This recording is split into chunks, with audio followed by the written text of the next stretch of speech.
And now, our feature presentation. Now listen at this. John Davis was a black man who was walking down the street one day, and this was in September of 1901, 36 years after the end of the Civil War. He's walking down the street in Goodwater, Alabama, minding his own business, when a white man appears on the road. That's scary in and of itself. "Nigga," he demanded, "have you got any money?" The white man was Robert Franklin, a constable, police officer. He claimed that John Davis owed him money. Now, this is news to John Davis. He says, "I don't know you. I don't owe you anything." But what Davis said didn't matter. He was arrested that night and convicted of being in debt. Listen to me, in debt to Robert Franklin. Now, he was illiterate, John Davis. He could not read. His fine for being in debt was $35. He allegedly owed this white man $40. He was put to work for 10 months for free for this man to work off that debt. Now, I want you to stay with me, because this is leading to something very, very critical as we go through this final stage of this relationship that we have with America. This relationship has to change dramatically. And that means for many of us, a disruption of a comfort level that we have developed as a descendant of slaves. Now listen, he had to work for 10 months because this man now owned him. Now, this happened not once, not twice, but thousands of times. This is documented in U.S. history. You'll find it in the archives, in the Congressional Library. Thousands of times just in the state of Alabama alone. There was a system called convict leasing, wherein poor black men routinely were snatched up and tried on false, petty, or non-existent charges, assessed a fine that they could not afford, and then sold for the value of the fine onto a turpentine plantation, into a mine, and anywhere else that they were needed. Now, black men were chained up in swamps and workhouses. This is in the early part of the 20th century, going all the way up to World War II, by the thousands. They were subjected to cruelties beyond what we experience in slavery, because in slavery, we were somebody's property. So you had that protection. After slavery, we were on our own. And so the buying and selling of black men, women, and children continued lawfully through the end of World War II. Now you have the prison industrial complex. You have young brothers snatched up off the street and put to work for free. Now let me explain something to you so you don't get caught up in some false idea that everything is going to be all right.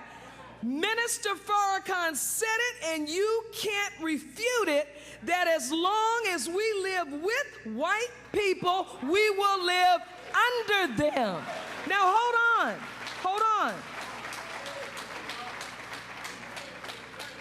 With this type of thing taking place, and the last documented official record of buying and selling of slaves goes to 1955. 1955, the year that the minister came into the Nation of Islam. Now, so is it a small wonder that 6 young black men were charged with attempted murder in Jena, Louisiana? That dozens of black men and women were sent to jail by a man that wasn't even a real police officer, that Marcus Dixon in Georgia was sentenced to 15 years in jail as a 17-year-old for having relations with a white girl? This revelation resets the clock on the argument over how much progress black people have made since slavery so-called ended in 1865. Because huge numbers of black people still among us now have a clear memory of a world where de facto slavery was a part of everyday life. Now, I'm going to put a pin in that for now and say to you, you recall Minister Farrakhan teaching of the hijacking of America by corporations. Ever since Reagan took office in 1980, major changes in government policy took place that are now kicking in with full force. This is why Reagan is so revered, because he renewed racism. He made it okay to be a white supremacist. And under him, parks, libraries began to close because government subsidies were diverted. That's your and my money. When they say government subsidy, they're talking about our tax money. They were converted and diverted from the public into private subsidies, buying things for the New York Yankees, for the airlines, Fannie Mae and Freddie Mac, so-called government bailout. Here are 2 companies that hold trillions of dollars, and most of you in here that are in a home. When you got a loan from the bank did not keep that loan. They turned it over and sold it to Fannie Mae and Freddie Mac, who bundled that into securities and sold it to investors on Wall Street. Now, the Quran forbids usury. The Quran forbids charging money for money. The Quran imposes a natural law that requires you to give in order to receive. This is a nation with an overprivileged class whose wealth is rooted in the labor of our ancestors and who produce nothing.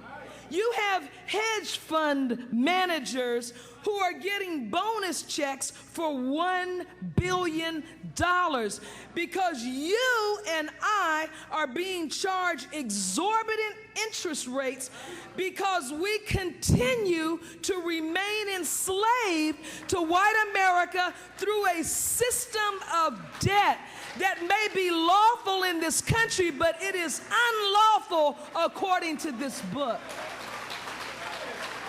And all praise is due to Allah for the Honorable Elijah Muhammad and for Minister Louis Farrakhan. So we, knowing these things, and he has been teaching these things for years, we have to stop feeding into this. Debt is slavery. Fannie Mae. You ever heard of Sally Mae? Let me tell you something. I want to talk to you briefly only about what the descendants of our slave masters are doing to us, but then what we're doing to each other. Sally Mae, the death of an educated America. The Bush administration couldn't do what they're doing without an ignorant public. Couldn't do it.